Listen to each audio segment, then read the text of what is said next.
con Gustavo Alegret.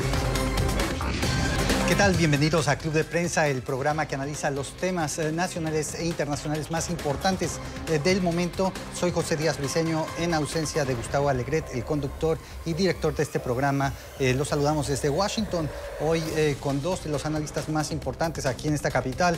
José López Zamorano, el director de noticias de Hispanic Communications Network. Gracias, José. Gracias, Pepe. Y tenemos también aquí a Juan Carlos Hidalgo, que ahora es columnista, bueno, siempre ha sido columnista de La Nación de Costa Rica y analista político aquí en Washington, muy conocido. Buenos días. Pues comenzamos rápidamente y directo a los temas más importantes. Un verdadero cisma casi de carácter constitucional aquí en Estados Unidos, la capital de Washington, pues realmente crispada por la respuesta que dio la noche de ayer el presidente Donald Trump a través del abogado de la Casa Blanca a la investigación que está en camino del llamado juicio político. Una respuesta, una carta de 8 cuartillas, en la que básicamente se niega a cualquier tipo de cooperación con la investigación que siguen diversos comités congresionales en el Capitolio, dirigidos en la Cámara Baja por los demócratas, sobre justamente esta investigación que se sigue sobre si la Casa Blanca de Trump y una diplomacia paralela habría utilizado justamente métodos para presionar al presidente ucraniano para de alguna manera que ese país lanzara una investigación contra el rival político del presidente Donald Trump, el ex vicepresidente Joe Biden. La carta es sumamente virulenta, básicamente descalifica del todo cualquier tipo de legitimidad de la justamente investigación que siguen los comités de la Casa Blanca, de la Cámara Baja, pero hay que decir, el poder para conducir el impeachment o cualquier tipo de investigación está solo radicado justamente en ese cuerpo legislativo. José, ¿hacia dónde va esto? ¿Es realmente esto un enfrentamiento de poderes? Sí, es una declaratoria de guerra legal, pero definitivamente se encamina a lo que podría ser una crisis constitucional, Pepe. El hecho de que un presidente decida desafiar lo que son las atribuciones legales constitucionales de la Cámara de Representantes, en el sentido que tiene la potestad de iniciar averiguaciones cuando exista la presunción de una violación de la ley, de un acto que atenta contra la seguridad nacional, que el presidente tome esta posición y lo tome de una manera formal, en una declaratoria escrita al Congreso, no es nada bueno para la democracia de los Estados Unidos. Sabemos que el presidente típicamente tiene ese tipo de reacciones viscerales, mercuriales, personales a través de su cuenta de Twitter, pero cuando está utilizando al aparato público, en este caso a la rama ejecutiva, para decir al Congreso, no, yo voy a incumplir lo que son tus obligaciones, lo que son tus responsabilidades legales, estamos entrando a un terreno muy peligroso. Especialmente, me parece, porque la actitud que hay en este momento en Washington es absolutamente polarizante. De inmediato, la respuesta de la presidenta de la Cámara de Representantes, Nancy Pelosi, fue contundente. Nadie está por encima de la ley. Esto quiere decir que la batalla legal se va a escalar. Como sabemos, ahora el presidente, la rama ejecutiva, decide bloquear el testimonio de una figura clave en todo este embrollo, que es el embajador de Estados Unidos ante la Unión Europea, y por lo tanto no le deja al Congreso más que la opción de hacer citatorios judiciales de los siguientes funcionarios obligatorios. ¿Qué supondría en este caso el desacato a esos citatorios? Y estamos hablando del jefe del Pentágono, del secretario de Estado, eventualmente del abogado personal del presidente, Rudolph Giuliani, que eventualmente podrían ir a la cárcel o ser acusados. Es decir, podríamos ver un adimensionamiento mucho mayor de este problema político en momentos que Estados Unidos requeriría más que nada de calma para sortear la situación con toda la problemática internacional. Entonces, para mí es un asunto sumamente grave, de una seriedad sin precedentes. Obviamente vienen los recuerdos del caso de Watergate de 1974, porque hay muchas similitudes. El presidente rehusándose, un cambio en la opinión pública. Ahora estamos viendo que ya una mayoría está a favor de la averiguación. Entonces, un proceso muy complicado. Que no hubo juicio político en 1974, simplemente la amenaza de llegar a esto provocó la renuncia de Richard Nixon. Una pregunta, Juan Carlos. El presidente tenía un dilema: cooperar con la investigación y desacreditarla a través de los testimonios que se iban a ser presentados, y la otra es lo que ocurrió, enfrentarse y deslegitimar desde su punto de vista lo que cree que es una investigación cargada con los dados políticos.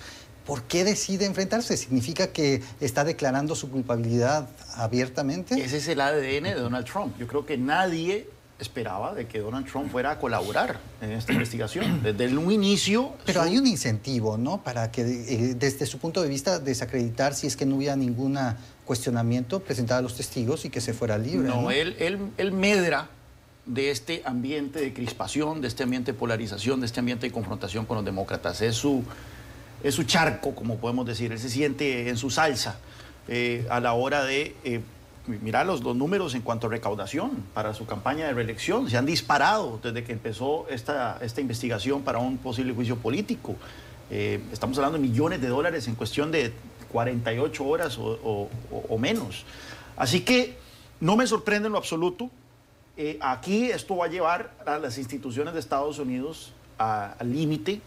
Recordemos de que sí, bueno, tenemos, a diferencia del Reino Unido, aquí sí hay una constitución escrita y demás, pero también mucho depende de la práctica, las convenciones. Usos y costumbres. Usos y costumbres. Correcto. Y bueno, obviamente Trump va a cambiar eso. Mencionamos el caso de Nixon. Nixon renunció a su cargo cuando el comité judicial en la Cámara Baja aprobó los artículos de un juicio político. O sea, ya eso iba a pasar a la Cámara Baja para un voto, y antes de que eso ocurriera, y viendo Nixon que iba a perder ese voto en la Cámara Baja, decidió renunciar.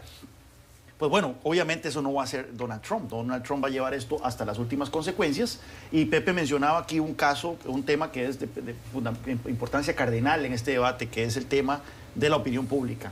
Si la opinión pública empezase a abandonar al presidente, yo creo que ahí veríamos entonces a los republicanos, principalmente los senadores, que van a ser los que tengan la última palabra sobre si el presidente permanece en su cargo o no, desertando al presidente. Pero yo no veo eso ocurriendo, por lo menos no la opinión pública, la base del Partido Republicano. Hablando de la opinión pública, justamente, The Washington Post ayer presentó una nueva encuesta en la que básicamente se ve este drástico cambio. De julio de este año, alrededor de 37% de las personas pues realmente aprobando que se inicie una investigación para determinar si habrá un juicio político o no.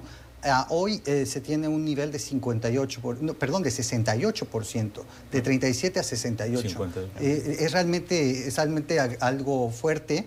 Y hay que checar exactamente, porque él habla de la base del Partido Republicano.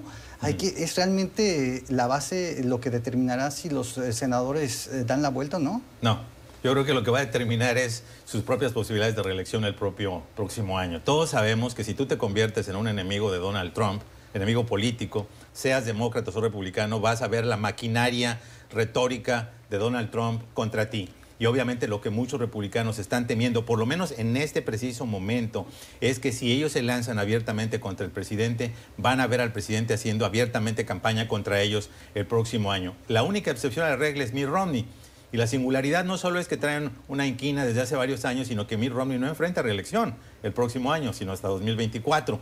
Pero aquellos senadores como Lindsey Graham, que en otras ocasiones, ¿verdad?, fueron sumamente críticos de los intentos de opacidad o de obstrucción aparentes que había de otras administraciones, incluso te acuerdas cuando Hillary Clinton y el caso Benghazi, ahora resulta que están defendiendo la actitud del presidente. Es una estrategia muy curiosa, porque lo que están en este momento criticando los republicanos es el proceso.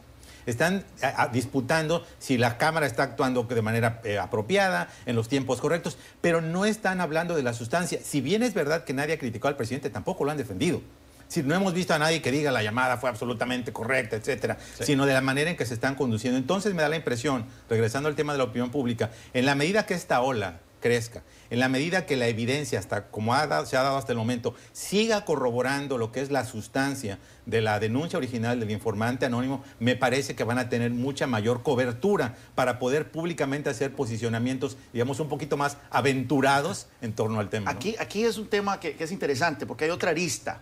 Esta es la primera vez, bueno, y no es que ha habido muchos casos, juicios políticos o cercanos a juicios políticos. Tuvimos a Andrew Johnson en los años 60 del siglo XIX. El presidente Clinton. Después tuvimos Nixon nuevamente, que casi llegó a esas instancias. Luego tuvimos a Clinton y ahora tenemos este caso de Trump. Así que no tenemos mucho de dónde ver, pero esta es la primera vez que estamos llegando a este tema del juicio político por algo que ocurrió en el exterior, por un escándalo que involucra política exterior. Y mi pregunta es si eso jugará un papel, el hecho de que si tuviéramos un escándalo que fuera doméstico, como el caso de Watergate, que era muy claro, hace que la opinión pública tuviera una posición mucho más clara de que un escándalo que involucra a un país que se llama Ucrania, que, mira, yo estoy seguro que más del 50% de los estadounidenses no saben dónde queda Ucrania. Yo creo que estoy siendo generoso con los números. Es un punto importante porque justamente hablando de lo que ocurrió ayer, que fue algo también dramático, que solo 2 horas antes de que estuviera listo para comparecer ante los comités de la Cámara Baja, el embajador Gordon Sondland decidiera avisar que no iba a presentarse porque el Departamento de Estado se lo estaba impidiendo, es realmente notorio, porque Gordon Sondland era el embajador ante la Unión Europea que no tiene supervisión o algún tipo de relación con Ucrania, porque Ucrania no es miembro de la Unión. Sí. Y sin embargo estuvo metido en esta negociación del presidente. Gordon Sondland no es un embajador de carrera, es un hotelero que dio $1 millón a la toma de protesta del presidente Trump. Le tiene de alguna manera confianza y alguna manera de relacionarse con él que no es necesariamente algo pues diplomático, porque sabemos que otros diplomáticos sí alertaron sobre el tipo de interacciones que estaba habiendo y en particular la presión política contra el hijo del vicepresidente Biden y Biden mismo. Hay otro tema que mencionando el tema de Watergate, una de las cosas que terminó en la caída de Nixon es que empezó esta cadena de renuncias a lo interno del Departamento de Justicia en ese momento, ¿verdad? Me pregunto si veremos en algún momento una cadena de renuncias dentro del gobierno federal, dentro de las agencias involucradas, llámese el Departamento de Estado o el Pentágono o todo, en protesta por las acciones del presidente, lo cual entonces sí podría acelerar más la presión sobre el Partido Republicano por el impacto que esto está teniendo a la institucionalidad. No sé si eso será posible. A mí lo que me parece también interesante y pregunta para Pepe es...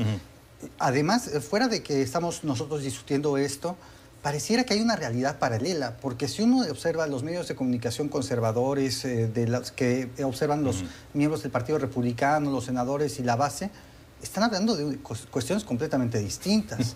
Pareciera realmente que hay una desconexión real, que a pesar de todo este momentum y la presión sobre la propia administración Trump, pareciera que hay una base real que no sabe ni siquiera que está de acuerdo con los hechos mismos que se están discutiendo. Sí, me parece que ambos ángulos son muy interesantes. Nada más retomo primeramente el tema de Watergate, ¿no? Porque no solamente fueron las renuncias, y en este caso ya tenemos que hay un enviado para Ucrania que renunció, Kurt Volker, ¿no?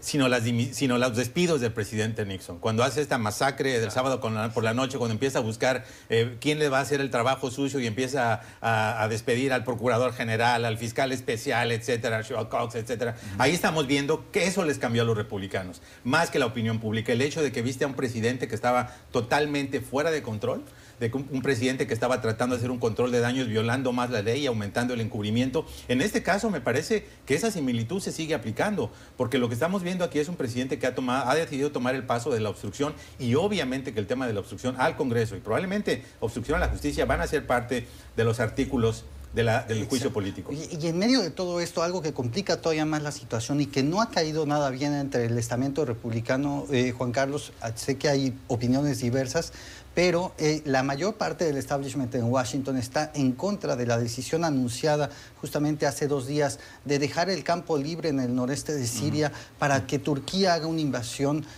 básicamente poniendo a la población kurda, que ven como enemigos, luego de básicamente un fracaso de la creación de una zona buffer de tolerancia para tratar de que los kurdos no llegaran directamente a la frontera con Turquía. Eso no ha caído bien dentro del Partido Republicano, y algunos incluso creen que es un tipo de distracción sobre lo que está ocurriendo en el plano político. Puede ser. A mí me llama muchísimo la atención que un Lindsey Graham no le moleste todos estos ataques a la institucionalidad y a la Constitución aquí dentro de Estados Unidos, pero sí lo enerva y sale con declaraciones muy duras hacia el presidente cuando se trata de Siria. Mira, yo ahí soy de la posición de que Estados Unidos no puede verse involucrado en estos conflictos sin fin, como lo que está ocurriendo en Afganistán. En Afganistán ya tenemos una ocupación que lleva una presencia militar, no ocupación, pero presencia militar estadounidense, que ya lleva 18 años. Un niño que nació en los primeros meses de la guerra en Afganistán ya puede estar sirviendo en este momento en Afganistán. Y esa situación donde dicen, mira, es que no nos podemos retirar porque si nos retiramos los talibanes toman el poder y entonces van a convertir a Afganistán otra vez en un hervidero de terroristas. Bueno, ahora entonces en Siria estamos en una situación similar donde dicen, mira, las tropas estadounidenses no se pueden retirar porque esto va a significar una masacre o un desaire para los aliados kurdos. Lo cierto es que sí, los kurdos son un pueblo que históricamente ha sido muy aliado de Estados Unidos. Es un problema, sin duda alguna, del hecho de que Turquía los ve como enemigos y es probable de que entonces Erdogan mueva las tropas al norte de Siria y esto haga que la configuración de fuerzas cambie. Sin embargo, Estados Unidos, yo soy de la tesis, no podía verse en una situación donde nuevamente tiene que tener presencia de tropas sin fin a la vista por este tipo de dinámicas. Pero es responsable, Pepe, si vemos algún tipo de ataques directos a la población kurda, si vemos masacres reales en esa zona del norte de Siria, ¿es responsable que la principal potencia mundial se retire así nada más? No, no lo es. Yo coincido con Juan Carlos en el sentido de que la política exterior debe ser principista y en el sentido de que Estados Unidos sea el policía del mundo no aplica, ¿no? Pero en este caso práctico, los kurdos fueron la fuerza clave para tratar de derrotar al Estado Islámico. Y el hecho de que tengan ahora estar en la posición y el entredicho de ser abandonados literalmente por los Estados Unidos, sabiendo del interés que hay del presidente Erdogan de atacarlos inmediatamente que vean que ya no tienen cobertura de Estados Unidos, me parece irresponsable. Ahora, si fue una cortina de humo, fue una muy mala cortina de humo. Porque más bien se echó el enemigo. Porque cuando tienes a Fox News, tienes a Mitch McConnell y a Lindsey Graham en tu contra y eres el presidente de los Estados Unidos. Y solo a Juan Carlos Hidalgo. Y solo Juan Carlos Hidalgo en tu favor. Estás en serios problemas en Washington.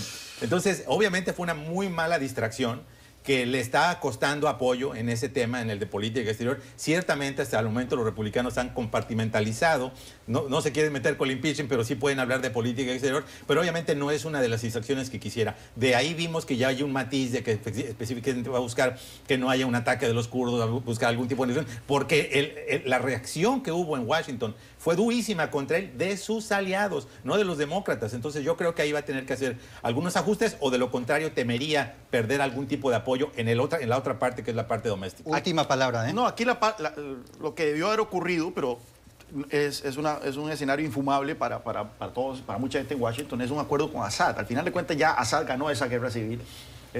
Todavía no tiene un control absoluto sobre el territorio, pero los kurdos y Assad no son enemigos, pueden ser aliados. Y entonces yo creo que partía de un acuerdo en donde Assad aceptaba autonomía para estas zonas que han sido controladas por los kurdos en los últimos años. Hay garantías de que Turquía no puede invadir territorio sirio para masacrar a los kurdos. Yo creo que eso es lo que debió haberse contemplado, pero por supuesto para Estados Unidos negociar con Assad todavía no es una opción. Un verdadero rompecabezas que afecta directamente la política nacional de Estados Unidos.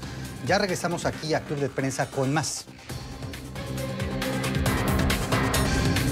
Ya estamos de vuelta aquí en Club de Prensa, seguimos analizando diversos temas.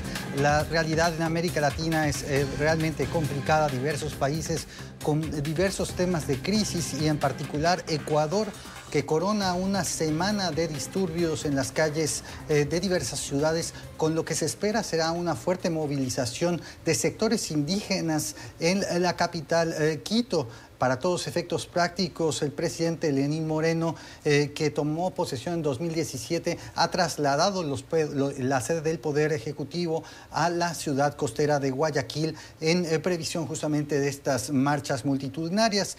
El detonador es justamente lo que se habla, el alza en los combustibles, el precio de la gasolina y del diésel, que realmente puso en realmente enfurecimiento primero a transportistas y después a las organizaciones indígenas que realmente ayer acosaron directamente una vacía Asamblea Nacional donde causaron disturbios y ha habido al menos algunos muertos ya en estas protestas. La presión, algunos piensan, podría provocar algún tipo de descalabro para Lenín Moreno y sin embargo el presidente dice de ninguna manera he pensado renunciar porque estoy haciendo lo correcto al retirar estos subsidios. Pepe, es realmente el tercer, ¿cómo le llaman este? El tercer carril, el tercer riel de la política, la eliminación de los subsidios a los combustibles en toda América Latina. La nueva tercera vía. Exacto. Sí, es una situación muy grave, no solamente por las cifras, es decir, estamos hablando por el momento de un muerto, decenas de heridos, más de 500 personas arrestadas, sino porque hasta el momento el presidente Lenín Moreno ha mostrado muy poco interés en flexibilizar su posición. Efectivamente, como bien dices, sacó a los poderes de la capital, sin embargo dijo que está dispuesto a discutir, pero no tocar las medidas de austeridad. Y estamos hablando de medidas de austeridad realmente significativas, que representaron un incremento de facto de más del 123% del precio de los combustibles. Y no estamos hablando de que están protestando las clases medias que tienen automóviles.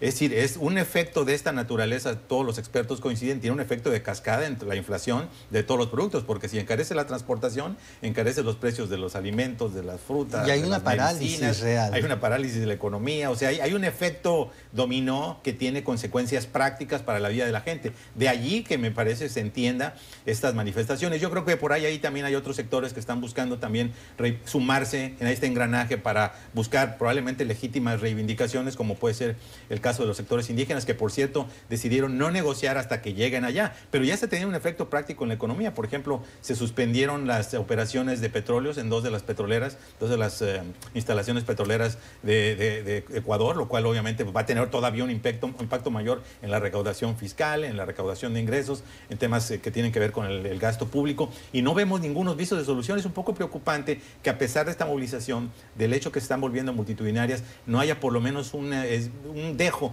de flexibilidad por parte del gobierno ecuatoriano. Ayer en la noche los militares declararon un toque de queda en la capital para justamente proteger distintas instalaciones estratégicas. Juan Carlos, ¿se tiene que llegar a esto por una simple alza de combustibles? Bueno, es que el problema es la grave situación fiscal que heredó Rafael Correa a Lenín Moreno. Nuevamente, con la diferencia de Venezuela, de que en Venezuela pueden imprimir bolívares para pagar el déficit fiscal, para llenar el déficit fiscal, mientras que en Ecuador hay $1 y por lo tanto no se puede recurrir a esa medida, lo cual es bueno para la población. No hay un impuesto más regresivo que la inflación. Pero eso significa entonces que ante un desajuste fiscal mayúsculo, y el déficit fiscal en Ecuador andaba por el 8% del PIB, tenía que recortarse por algún lado. Uno era recortar la planilla estatal, lo cual también hubiera sido sumamente delicado desde un punto de vista político. La planilla estatal en Ecuador se aumentó de manera significativa durante los años de Rafael Correa. El gasto público pasó de un 20 a un 40% del PIB. O sea, tenemos uno de los países con mayor gasto público en América Latina. Y el tema de los subsidios era el tema que era la low hanging fruit, como se dice en la fruta más baja, ¿verdad? Que era por el sentido de que está comprobado de que estos subsidios a quienes beneficiaban mayormente eran las clases medias, que son los que utilizan automóviles y demás. Ahora sí, hay un efecto cascada, sin duda alguna, sobre los precios, pero eso es un impacto de una sola vez, no es un impacto en el largo plazo. Lo cierto es que Ecuador parece estarse revirtiendo a su pasado. Recordemos que Ecuador tuvo 5 presidentes, creo yo, entre el 2000 y el 2006. Era un país con un gran nivel de inestabilidad política, donde estas protestas eran comunes, grupos indígenas que tomaban la capital y tumbaban presidentes. Y Rafael Correa vino a romper con este ciclo de inestabilidad política y a traer un periodo de donde él gobernó, en donde hubo mayor estabilidad. Obviamente eso es lo que está en la mente de muchos actualmente, que Ecuador está revirtiéndose a su pasado, pero no podemos negar también el factor de Rafael Correa detrás de estas protestas. Al parecer, él está atizando. Él lo ha negado, pero... Él está atizando mucho este descontento. Es en su interés que Lenín Moreno caiga o que este gobierno fracase. Pero estas medidas son muy necesarias. O sea, estamos hablando de $1.400 millones de recorte en subsidios que tenían que darse sí o sí. Y bueno, como vos mencionabas, Pepe, el tema de recortar los subsidios a los combustibles es uno de los temas más delicados. O sea, yo recuerdo una anécdota que me contaron los amigos peruanos, de que Perú ha sido como uno de los únicos países donde se ha podido hacer esto sin protestas ni desórdenes. Al parecer en los primeros años de Fujimori, en los 90, El ministro de Finanzas salió en una cadena nacional y anunció que a partir del día siguiente se iba a acabar los subsidios a los combustibles y al pan y a la harina y un montón de cosas. Y terminó el discurso diciendo, y que Dios nos acompañe. Y al día siguiente no pasó nada, no hubo protestas, no hubo nada y se pudieron hacer esos recortes sin mayor escándalo. Pero vemos que en el resto del mundo no es así. Vea lo que le pasó a Macron en Francia. En Macron en Francia no fue que se acabó un subsidio, sino que aumentó los precios del diésel para combatir el tema del cambio climático y se le estalló la revolución de los chalecos amarillos. Esto es un tema muy delicado, sin duda alguna. Lenín Moreno debió haber hecho esto cuando su popularidad estaba alta, pero lo hizo ya en momentos en que su popularidad venía en picada y por supuesto entonces ahora su mayor prioridad es terminar su mandato, yo creo. Pepe, en otros países, incluso en México, nuestro país, también hace unos años el fin, al menos parcial, de algún tipo de subsidio, también provocó algún tipo de movilizaciones. Sí. ¿A ti, tú saldrías a protestar si te suben el precio de la gasolina?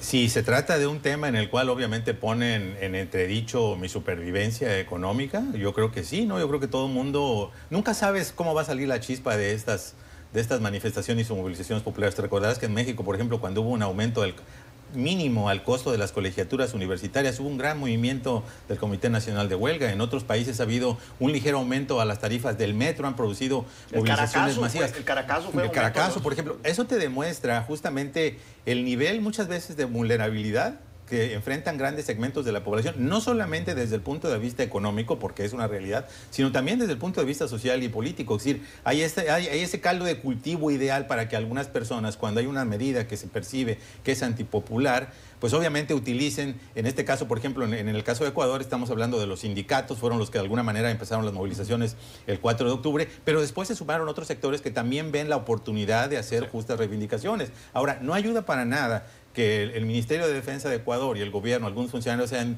calificado a los manifestantes como delincuentes y como terroristas, me parece que en algunos momentos, obviamente, lo cual ha sido desmentido. Entonces, no ayuda que si por bien entiendes que hay una legítima razón de una movilización, los criminalices de esa manera, porque obviamente no vas a ayudar a un clima de distensión social y política en el país. El tema es, y la lección es que los gobiernos deben evitar a toda costa los subsidios a los combustibles, porque luego quitarlos es una gran bronca. Lógico, un gobernante encuentra muy popular poner subsidios a los combustibles y que sea otro sucesor luego el que le toque tener que quitarlos. Esa es la gran trampa de la política, pero vemos, por ejemplo, en Brasil también hubo una gran protesta de los traileros, de los camioneros, durante el gobierno de Michel Temer, cuando se retiró el congelamiento de precios de la gasolina que había impuesto Dilma Rousseff. Entonces, esto es un tema que es una gran bomba. Yo, por ejemplo, en Costa Rica tenemos uno de los precios de la electricidad más altos. Algunos gobiernos han coqueteado con introducir subsidios, pero gracias a que la situación fiscal es tan mala en Costa Rica no se ha logrado hacer eso, pero sería una trampa terrible para un país introducir estos subsidios porque luego se vuelven políticamente tóxicos retirarlos. Y mientras tanto, en la vecina Colombia también una verdadera bomba política, dado que el expresidente Álvaro Uribe fue formalmente vinculado justamente a un proceso justamente por sobornos a testigos y otras acusaciones de fraude procesal que se le sigue en algún tipo de investigación. En principio se le acusaría al señor Uribe de sobornar a través de un abogado a testigos que están pues presentando testimonios sobre vínculos que podría tener el expresidente con grupos paramilitares.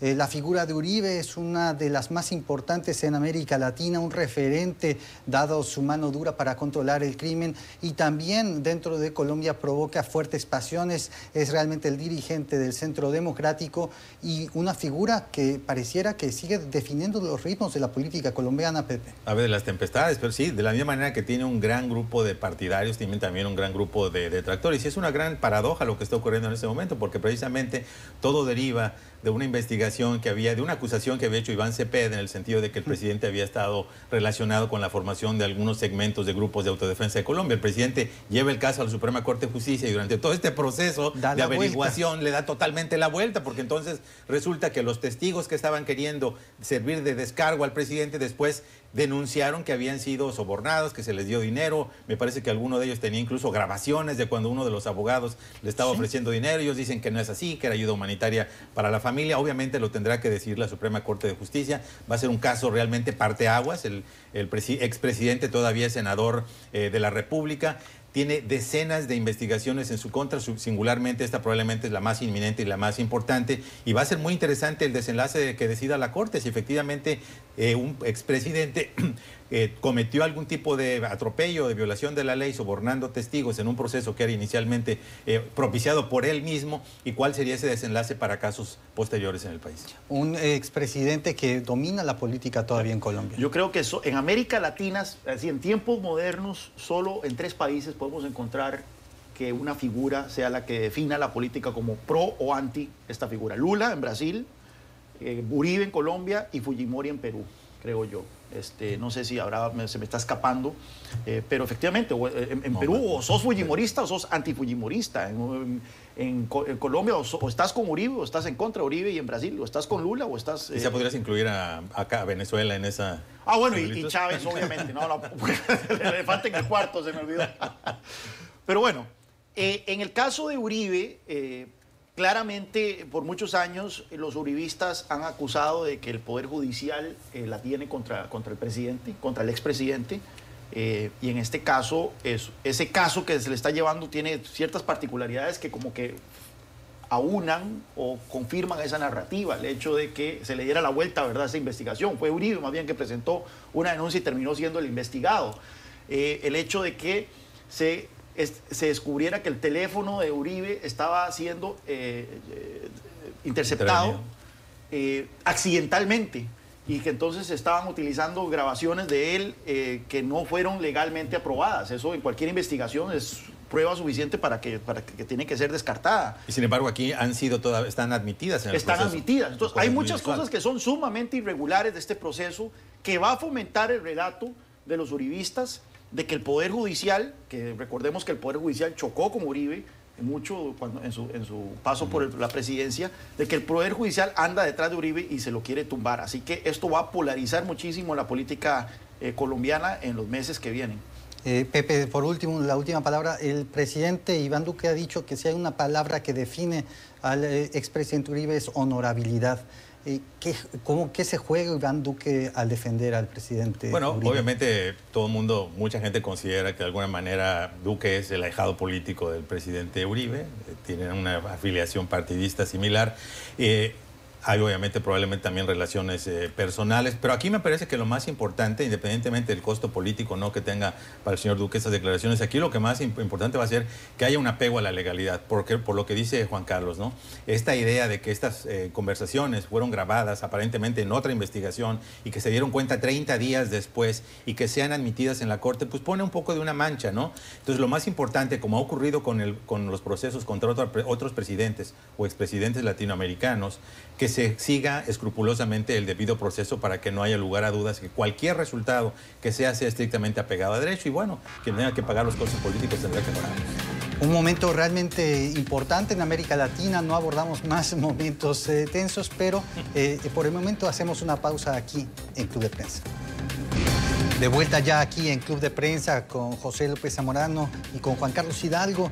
Vamos a comentar un tema que llegó el fin del año fiscal en Estados Unidos y con él pues diversas noticias de datos, estadísticas importantes del gobierno estadounidense. En particular uno que conoces bien, Pepe, es 975,000 inmigrantes detenidos o declarados inadmisibles en este año fiscal de 2019 en la frontera con México.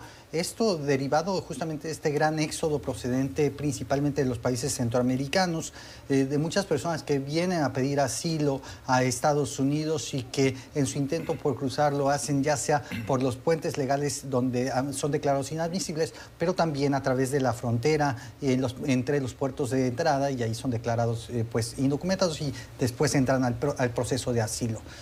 ¿Qué nos dice esto? Es el primer momento desde 2007 que se ve esta gran cantidad de arrestos. Significa que esto llegó para quedarse, aunque los últimos números dicen que parecía estar bajando el flujo de 144,000 detenidos en mayo, ahora 52,000 en septiembre, el último mes del año fiscal en Estados Unidos. ¿Cambió realmente la corriente o realmente esta ola volverá a retomarse el próximo año? Es una gran pregunta, Pepe, no tengo respuesta para ella.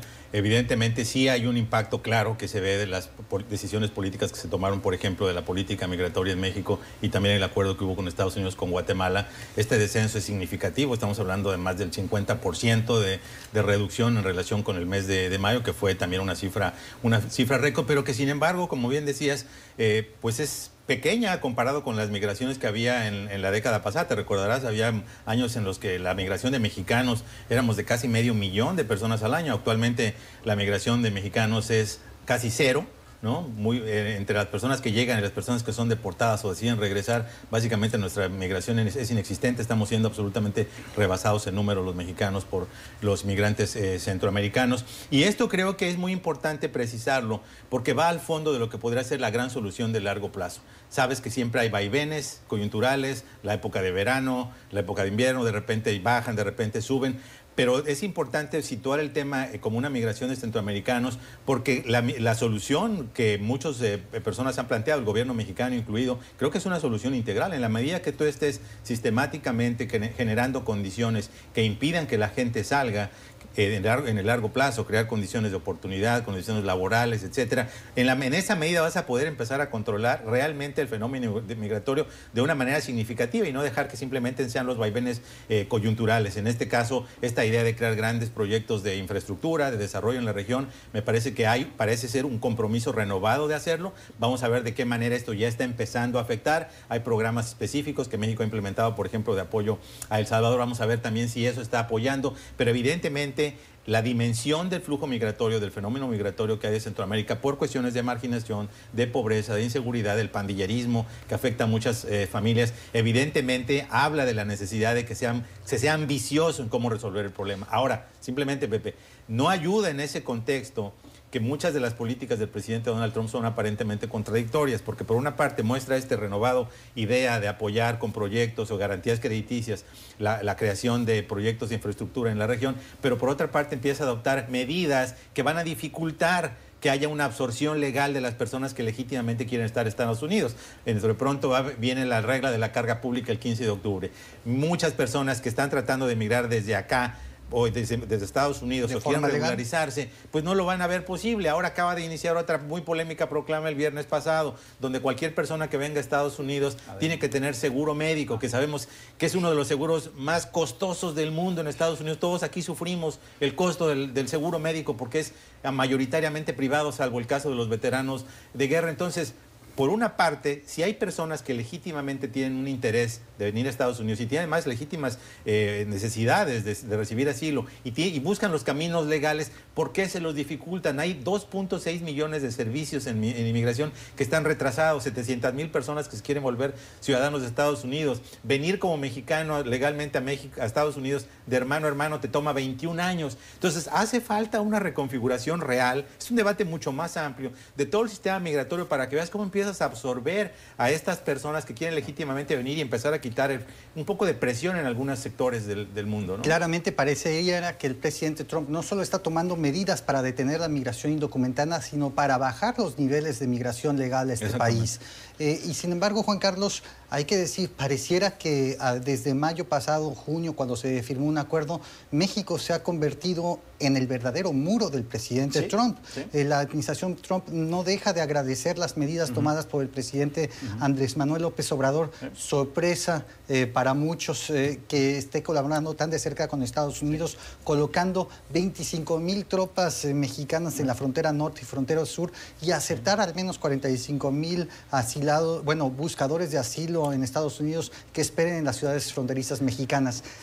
¿Es México el nuevo tapón, le está haciendo el trabajo sucio a Donald Trump? Hay que ver los números con lupa, puesto que los números, las llegadas a Estados Unidos siempre caen en el verano. Entonces tendremos que ver si hay un efecto cíclico, temporal, por el hecho de que el verano usualmente los números caen y habrá que ver entonces ahora en septiembre, octubre y noviembre, cuando es meses fríos y entonces el desierto y todas estas condiciones temporales son más propicias para la gente venir a Estados Unidos. Pero ciertamente dentro de la narrativa, por lo menos del gobierno mexicano, esta caída les beneficia, puesto que muestra que se está haciendo algo y por lo menos quita la atención del presidente Trump, que no es bienvenida. El presidente López Obrador no quiere conflictos con Estados Unidos y a pesar de que en un principio, cuando llegó al poder, más bien adoptó una política de puertas abiertas a los inmigrantes centroamericanos, rápidamente la ha tenido que revertir. Ahora bien, los números han caído, pero siguen siendo altos comparados con el año pasado, siguen siendo los más altos desde el 2007. Y otro tema con estos números es que estos son números de detenciones. Antes la gente trataba de escabullirse por la frontera entre México y Estados Unidos. Ahora se entregan, entonces eso también distorsiona. No son comparables los números del 2007 con los números actuales. Pero lo cierto es que sí, o sea, el tema migratorio es un tema que por muchos años demócratas y republicanos admiten de que es un sistema que tiene muchas lagunas que hay que mejorar. Lamentablemente el énfasis de la administración Trump ha sido limitar la migración legal, más bien los mecanismos de migración legal que actualmente existen, en lugar de tratar de crear nuevos mecanismos para que esta gente pueda venir de manera legal, ya sea temporal o no, a llenar los vacíos de la fuerza laboral, que en este momento tenemos un mercado laboral bullante a pesar de que hay una desaceleración económica, y si esta gente está viniendo a Estados Unidos es porque hay un incentivo económico, hay un incentivo laboral para hacerlo. Está cambiando en ese sentido toda la filosofía de la política migratoria de Estados Unidos, que era fundamentalmente basada en la reunificación de familias. Sí.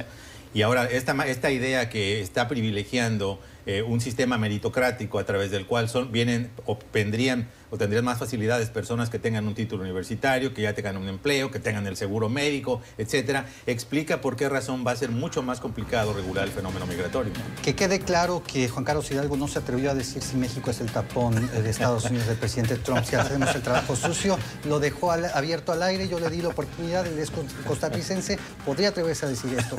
En este momento vamos a la pausa comercial, ya regresamos. Estamos en octubre y es justamente un mes clave porque todo el mundo está atento a las entregas de premios Nobel. En este caso, la Real Academia de Ciencias sueca le otorgó el Nobel de Química, este premio tan prestigiado, a 3 investigadores, los señores John Goodenough, estadounidense, el británico Stanley Whittingham y el japonés Akira Yoshino, por establecer justamente el descubrimiento de las baterías de litio portátiles comercialmente importantes para muchos dispositivos como esto, lo que usted tiene en su bolsillo, los computadores portátiles también. Es realmente, Pepe, increíble conseguir la vida en este momento sin una batería que te pueda durar pues horas. Ciertamente, Pepe, yo debo hacer una confesión, yo tengo una debilidad por la ciencia. Ustedes quizás no lo saben, pero antes... Pero lo decís como culpable de algo, me siento culpable porque yo estudié físico-química en la Benemérita Universidad Nacional Autónoma de México, parcialmente, antes de cambiarme 180 grados al periodismo. Así que para mí este tema de los descubrimientos científicos me parece siempre así sorprendente, admirable, ¿no?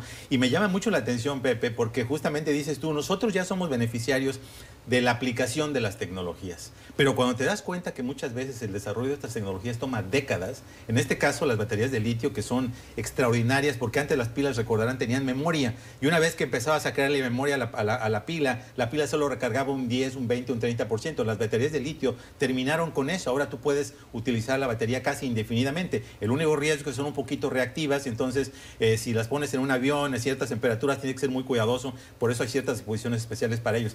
Pero el hecho de que les tomara más de casi 50 años, Pepe, desarrollar una tecnología a un nivel de estabilidad y seguridad que se vuelve parte de nuestros días casi imperceptiblemente, me parece realmente maravilloso. Enhorabuena por este descubrimiento, y yo solamente puedo pensar en toda la gente que en este momento está trabajando en otros avances científicos para beneficio de la humanidad. Realmente enhorabuena. ¿Tu opinión, Juan Carlos? Bueno, yo creo que hasta el futuro del planeta mismo depende de estos desarrollos, puesto que las energías renovables, como la energía solar y demás, dependen mucho del desarrollo de baterías que sean capaces de acumular esta carga eléctrica.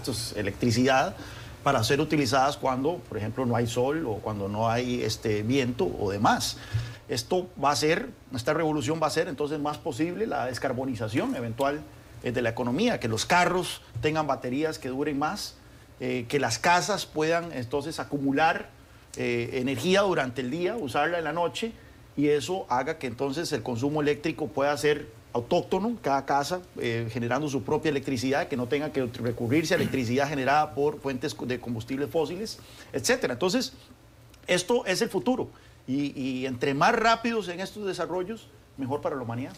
Fascinante justamente este desarrollo tecnológico, las invenciones, y justamente llegamos con esto al final de Club de Prensa. Gracias José López Zamorano, gracias Juan Carlos Hidalgo y gracias a ustedes por acompañarnos. Ya tendremos más Club de Prensa mañana mismo.